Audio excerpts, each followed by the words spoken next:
Recopie le petit tableau suivant chez toi. Pour les 10 questions du test, tu as le choix entre 4 propositions A, B, C ou D. Si par exemple pour la question A, la réponse est C, tu notes C sous le 1. On commence? Ce graphique montre que 100% des aliments consommés sont présents dans la bouche. 100% des aliments consommés sont présents à 350 cm de la bouche. 50% des aliments consommés sont présents dans l'estomac. 100% des glucides consommés sont présents à 350 cm de la bouche.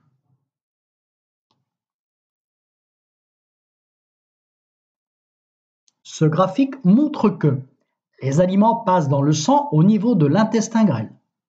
100% des aliments consommés sont présents à 350 cm de la bouche. 50% des aliments consommés sont présents dans l'estomac.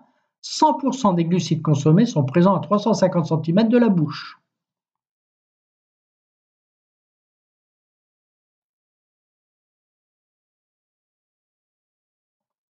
Ce dessin montre que les nutriments sont localisés à l'intérieur de l'intestin grêle. Les nutriments sont localisés au niveau des capillaires sanguins. Les nutriments sont localisés à l'intérieur de l'intestin grêle et au niveau des capillaires sanguins. Les nutriments sont localisés au niveau de la paroi externe de l'intestin grêle.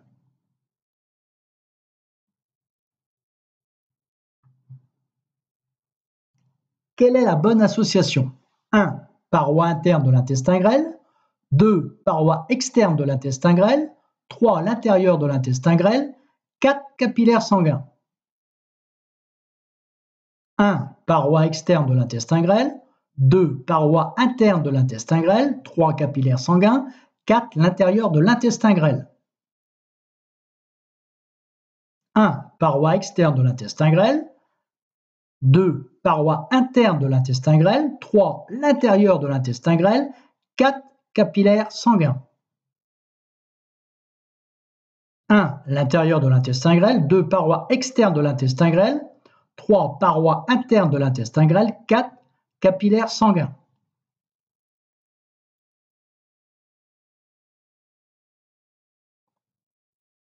La vue microscopique correspond à la zone 1, 2, 3 ou 4.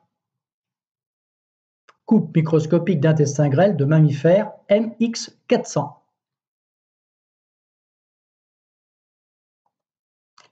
Quelle est la bonne association? 1. Couche cellulaire de la paroi interne de l'intestin grêle. 2. Capillaires sanguins. 3. L'intérieur de l'intestin grêle. 1. L'intérieur de l'intestin grêle. 2. Capillaires sanguins. 3. Couches cellulaires de la paroi interne de l'intestin grêle. 1. Couche cellulaire de la paroi interne de l'intestin grêle. 2. L'intérieur de l'intestin grêle. 3. Capillaires sanguins. 1.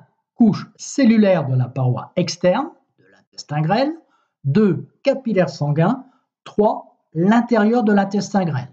On a ici une coupe microscopique d'intestin grêle de mammifère. MX400, microscope agrandi 400 fois.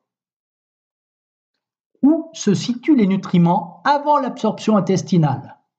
En 1, en 2, en 3 ou en 4?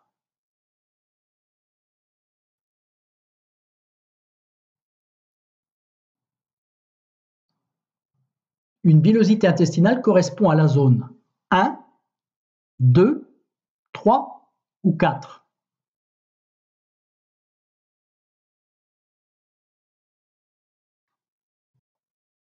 Remets les photos et les dessins de la plus grosse vue à la plus petite vue. Soit 3, 2, 1, 4, réponse A, ou 1, 3, 2, 4, réponse B, ou 3, 2, 4, 1, réponse C, ou alors 1, 2, 3, 4, réponse D.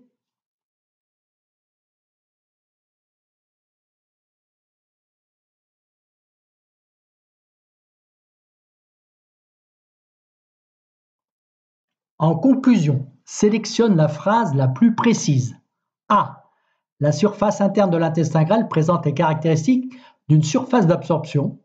1. Une fine paroi. 2. Une grande surface grâce aux nombreux replis de la paroi interne ou villosité. 3. De très nombreux vaisseaux sanguins qui collectent les nutriments qui viennent de passer la paroi des villosités. B. La surface interne de l'intestin grêle présente les caractéristiques d'une surface d'échange. 1. Une fine paroi. 2. Une grande surface grâce aux nombreux replis de la paroi interne ou villosité.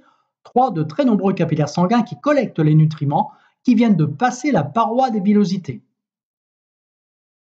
C. La surface interne de l'intestin grêle présente les caractéristiques d'une surface d'absorption. 1. Une fine paroi. 2. Une grande surface grâce aux nombreux replis de la paroi externe ou villosité. 3. De très nombreux capillaires sanguins qui collectent les nutriments qui viennent de passer la paroi des villosités. D. La surface interne de l'intestin grêle présente les caractéristiques d'une surface d'absorption. 1. Une fine paroi. 2. Une grande surface grâce aux nombreux replis de la paroi interne ou villosité. 3. De très nombreux capillaires sanguins qui collectent les nutriments qui viennent de passer la paroi des villosités.